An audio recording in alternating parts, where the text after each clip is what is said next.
ভাষা শেখা বললেই আমাদের চোখের সামনে কি ছবিটা ভেসে ওঠে? একটা ক্লাসরুম, সামনে একটা ব্ল্যাকবোর্ড, একজন টিচার আর এক গাদা ছাত্রছাত্রী, তাই না? কিন্তু যদি বলি এই চেনা ছবিটা খুব তাড়াতাড়ি পাল্টে যেতে চলেছে। হ্যাঁ, আজকের আলোচনাটা ঠিক এই নিয়েই। চলুন দেখি কিভাবে টেকনোলজি, বিশেষ করে ছোটদের জন্য ভাষা শেখার পুরো নিয়ম-কানুনটাই নতুন করে লিখছে। আচ্ছা, একটু পুরনো দিনের কথা ভাবা যাক। আমাদের নিজেদের স্কুলের ল্যাঙ্গুয়েজ ক্লাসের কথা মনে পড়ে? ওই যে একটা ঘর ভর্তি ছাত্রছাত্রী, সবাই চুপচাপ বসে আছে। অনেকেরই হয়তো এই দৃশ্যগুলো খুব চেনা লাগবে। একদম, একজন টিচার পড়াচ্ছেন আর গোটা একটা ক্লাসরুম ঠিক একই গতিতে শেখার চেষ্টা করছে।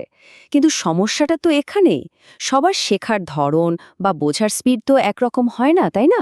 ফলে কি হয়, কেউ হয়তো খুব তাড়াতাড়ি ধরে নিচ্ছে, আবার কেউ হয়তো একদমই পিছিয়ে পড়ছে, ক্লাসে মনই দিতে পারছে না।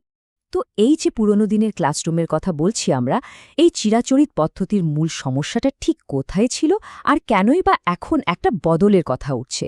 চলুন প্রথমে এই দিকটায় একটু ভালো করে দেখে নেওয়া যাক। এখানে শেখার দুটো একেবারে আলাদা জগতের ছবিটা পরিষ্কার বোঝা যাচ্ছে।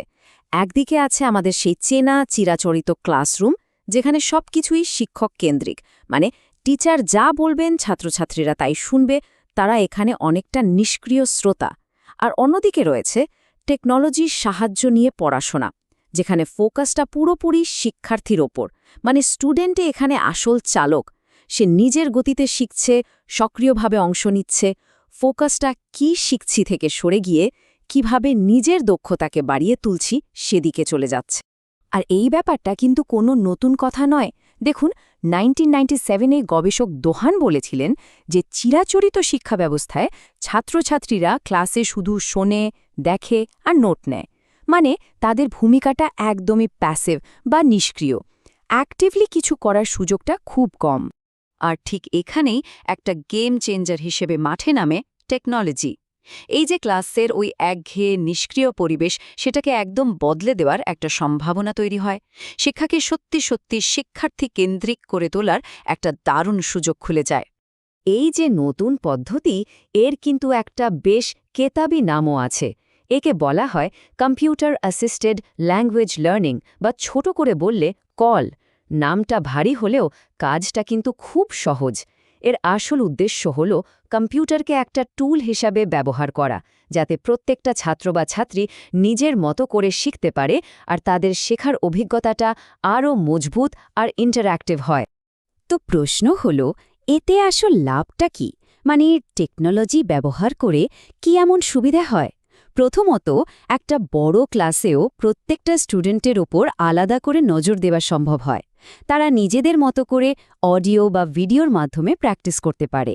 আর সবচেয়ে বড় ব্যাপার, ভুল করলে সঙ্গে সঙ্গে ফিডব্যাক পায়।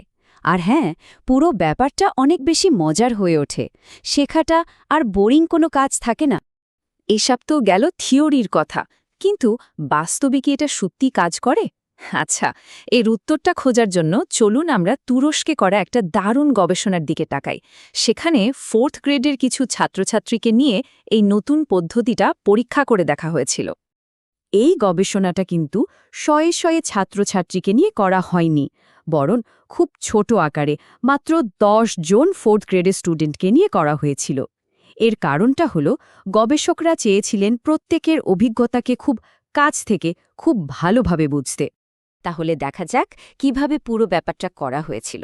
স্টেপ 1, গবেষকরা প্রথমে 4th গ্রেডের কারিকুলামের উপর ভিত্তি করে একটা স্পেশাল ইংলিশ লার্নিং সফটওয়্যার তৈরি করেন। স্টেপ 2, ওই 10 জন ছাত্রছাত্রী সেই সফটওয়্যারটা ব্যবহার করে ইংরেজি শেখে।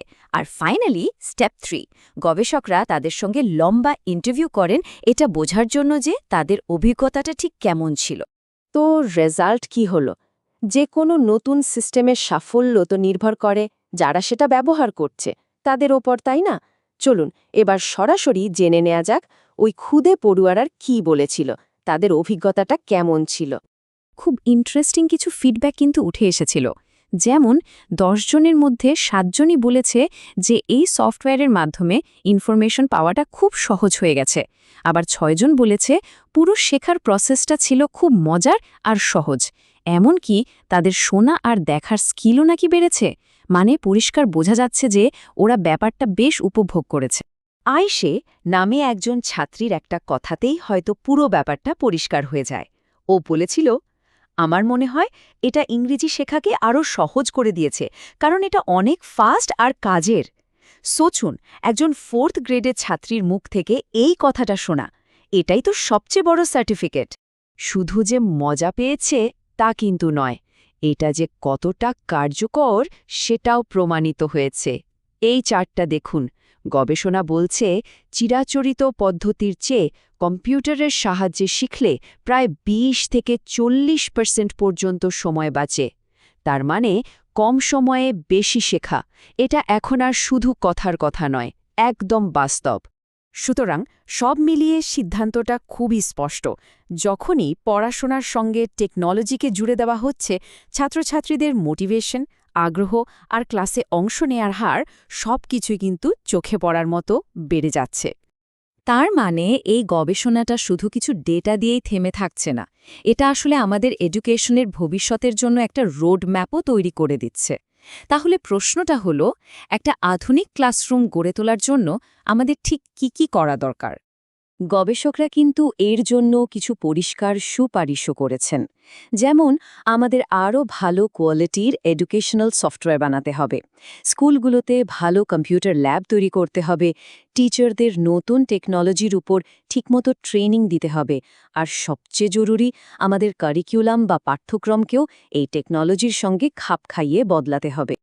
আসলে দিনের শেষে লক্ষ্যটা কিন্তু একটাই, আমরা এমন একটা শেখার পরিবেশ তৈরি করতে চাই যেখানে ছাত্রছাত্রীরা আর শুধু চুপচাপ বসে থাকা নিষ্ক্রিয় শ্রোতা নয়, বরং তারা নিজেরা অ্যাক্টিভলি অংশ নেবে, নিজের মতো করে শিখবে, আর পুরো প্রক্রিয়াটা আনন্দের সাথে উপভোগ করবে। তাহলে শেষ করার আগে একটা প্রশ্ন রেখে যাই, যদি টেকনোলজি একটা ল্যাঙ্গুয়েজ ক্লাসকে এতটা বদলে দিতে পারে, তাহলে ভাবুন তো আমাদের পুরো শিক্ষা ব্যবস্থার আর কোন কোন জায়গায় এমন একটা বদল আনাটা জরুরি হয়ে পড়েছে। ব্যাপারটা কিন্তু ভাবার মতো, তাই না?